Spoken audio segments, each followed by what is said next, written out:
Why doesn't getting what you want make you happy for very long? Does money actually buy happiness? Or is that just something people say to feel better about not having it? What actually predicts whether someone is genuinely happy decades from now? Does gratitude, journaling really do anything? Or is it just a trend? And why does comparing yourself to others make you miserable, even when your own life is objectively fine? These are real questions, and psychology has real, tested answers to every single one of them. Let's go through 5 questions about happiness, with 5 research-backed answers in a now classic 1978 study. Psychologists Philip Brickman, Dan Coates, and Ronnie Janoff-Bowman compared the reported happiness levels of recent lottery winners against a control group of non-winners. The striking result: lottery winners were not significantly happier than non-winners on measures of everyday, ongoing happiness, despite the massive, life-changing financial windfall. This is one of the earliest strong pieces of evidence for what psychologists call hedonic adaptation. Humans have a remarkable capacity to psychologically adjust to both positive and negative life changes, gradually returning to a relatively stable baseline level of happiness after the initial emotional reaction fades. A new house, a promotion, a big purchase, each produces a genuine spike in happiness. But research consistently shows that spike fades faster than people expect, as the new circumstance becomes the new normal rather than a continued source of elevated joy. The practical implication: chasing happiness primarily through acquiring things or achieving fixed external milestones tends to produce diminishing emotional returns, because your baseline adjusts to meet almost any new circumstance. This doesn't mean goals or achievements don't matter. It means they're far less reliable as a long-term happiness strategy than most people assume. The practical implication: gratitude journaling isn't just a trend without evidence behind it. The research specifically supports doing it regularly and specifically listing concrete things rather than vague general statements, since specificity was one of the features associated with stronger effects in the original research. Why does comparing yourself to others make you miserable? In 1974, economist Richard Easterlin published research, now known as the Easterlin Paradox. Within a given country, wealthier individuals tend to report higher happiness than poorer individuals at that same point in time. But as entire countries grow wealthier over time, average national happiness levels often fail to rise correspondingly. One major explanation for this paradox draws on social comparison theory. Originally proposed by psychologist Leon Festinger in 1954, much of subjective well-being depends not on absolute circumstances, but on how your circumstances compare to a reference group, friends, neighbors, colleagues, or, increasingly, curated images seen on social media. As a country's overall wealth rises, the comparison group's wealth tends to rise right along with it, which can leave relative standing, and therefore relative happiness, largely unchanged even as everyone's absolute circumstances improve.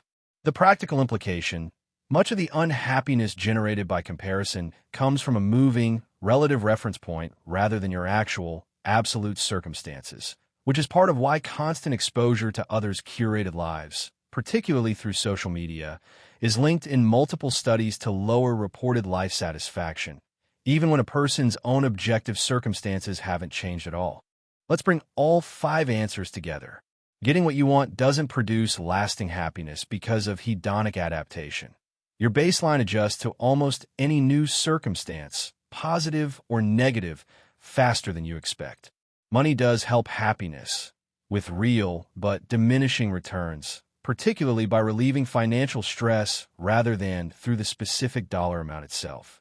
Relationship quality, based on over 80 years of continuous data from the Harvard study of adult development, is the single strongest documented predictor of long-term happiness and health, more reliable than most financial or achievement-based goals.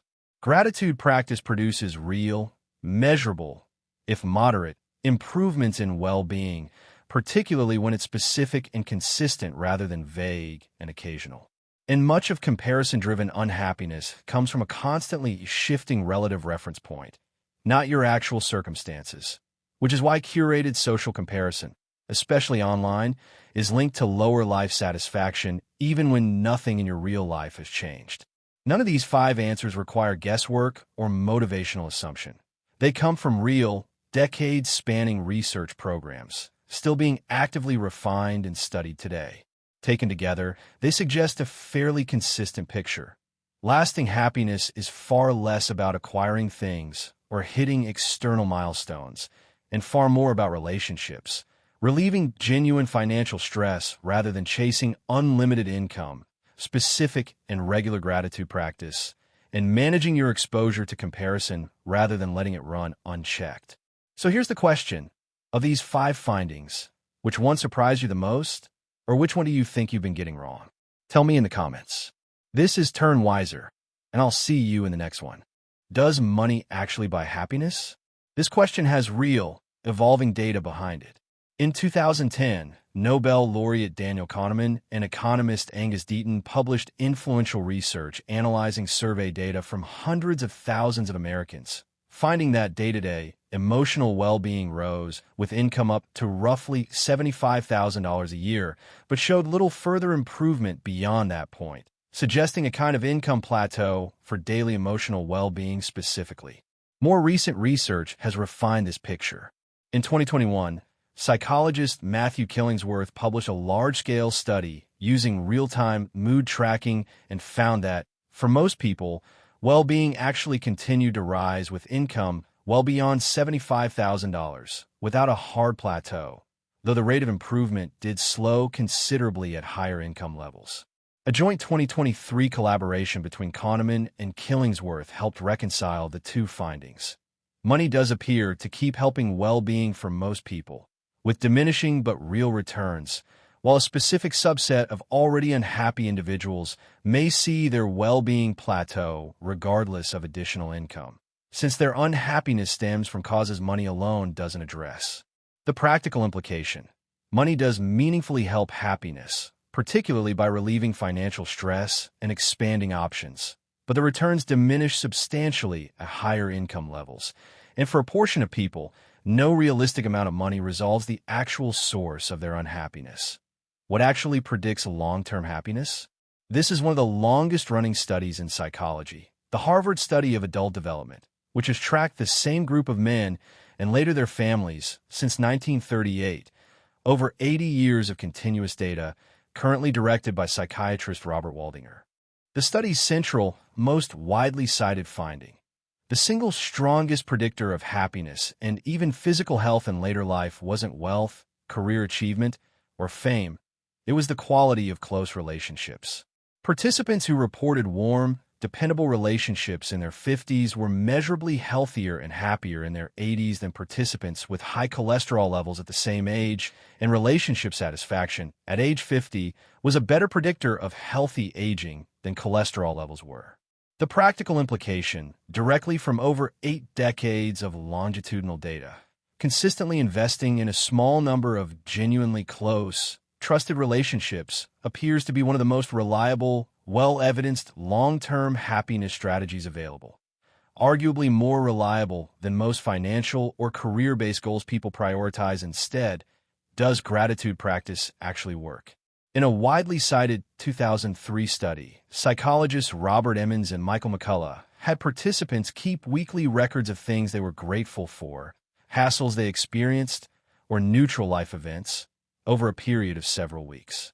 Participants assigned to the gratitude condition reported significantly higher well-being, more optimism about the future, fewer physical health complaints, and even more hours of exercise compared to participants recording hassles or neutral events. This finding has since been replicated in various forms across subsequent research, generally supporting the core result.